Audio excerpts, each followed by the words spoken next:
people are panicked by the prospect of a ban on anonymous cryptocurrency wallets.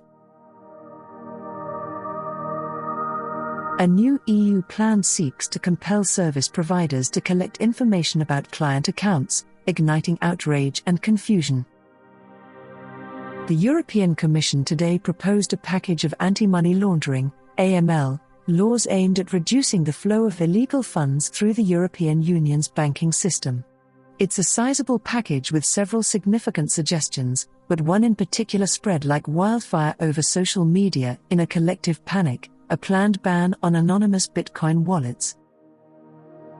Mairead McGuinness, the Commissioner for Financial Services, Financial Stability, and the Capital Markets Union, stated plainly on Twitter, "We will prohibit anonymous cryptocurrency wallets and require traceability of crypto-asset movements." This was interpreted by many as an attempt to prohibit individuals from creating digital addresses without the assistance of an intermediary, with some users stating that such a prohibition would be essentially impossible to implement. However, the proposal states that it is aimed at expanding enforcement of existing anti-money laundering and counter-terrorism financing (CFT) regulations to all cryptocurrency service providers, such as exchanges and other related platforms that would be required to collect information on customers if they do not already do so. One of the primary benefits of cryptocurrencies is the ability to store and distribute funds anonymously, or pseudonymously, without centralized monitoring. However, this is also why certain countries, most notably China, perceive decentralized payment systems as a threat, as evidenced by its recent renewed crackdown.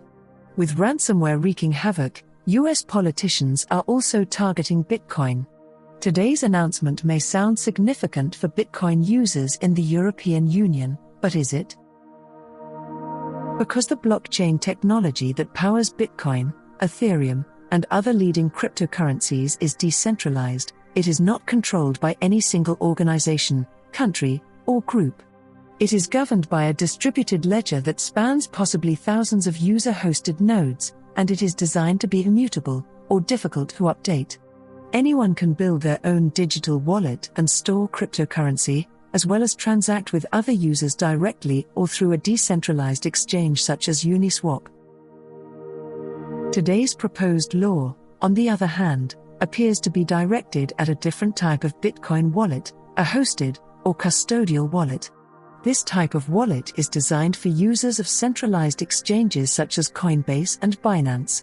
Users must supply identifying information in order to comply with Know Your Customer (KYC) rules and create an account with the exchange, which then hosts the wallet on your behalf. Although the exchange ultimately controls the wallet, not the user, such services provide a convenient method of exchanging traditional fiat currency for cryptocurrency.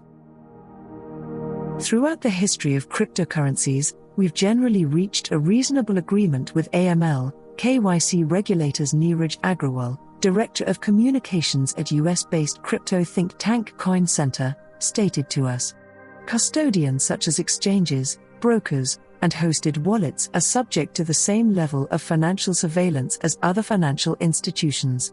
These firms serve as a point of contact for regulators." According to Agrawal, the European Commission's proposal explicitly refers to these custodial wallet providers and prohibits them from offering customers with anonymous accounts or hosted wallets. Self-hosted wallets and user-controlled non-custodial wallets will be unaffected by the draft legislation as written today, Agrawal stated. And, based on their decentralized nature, the legislation appears to have no effect on such self-hosted wallets. However, it may make it more difficult for users who prefer to remain anonymous to use cryptocurrency on ramps and off-ramps, that is, services that connect cryptocurrency exchanges and services to bank accounts and fiat cash. The proposed legislation would apply the Financial Action Task Force's travel rule to cryptocurrency transactions conducted at exchanges and related services, or so-called virtual asset service providers, VASPs. It would compel such providers to track sender and recipient information on crypto transactions of $1,000 or more and allow for the sharing of that information between corporations to aid in the investigation of potential money laundering or wrongdoing. During a news conference today, Commissioner McGuinness referred to cryptocurrencies as now common currency, if you will, and urged that oversight of crypto services should be broadened and brought in line with the rest of the financial industry. There should be no distinction between the financial and non-financial systems. They should also apply to digital currencies, he stated. Apart from the changes to crypto reporting, the EU intends to establish a new anti-money laundering authority for all EU member states to help ensure that such rules are consistently enforced. A uniform rulebook will be adopted to facilitate such enforcement across the EU, and the Commission intends to cap cash payments at €10,000.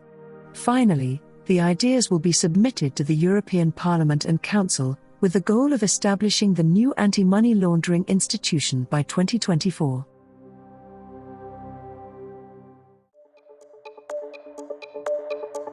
We hope you enjoyed watching and listening to this video. Please let us know your opinion in the comments area below.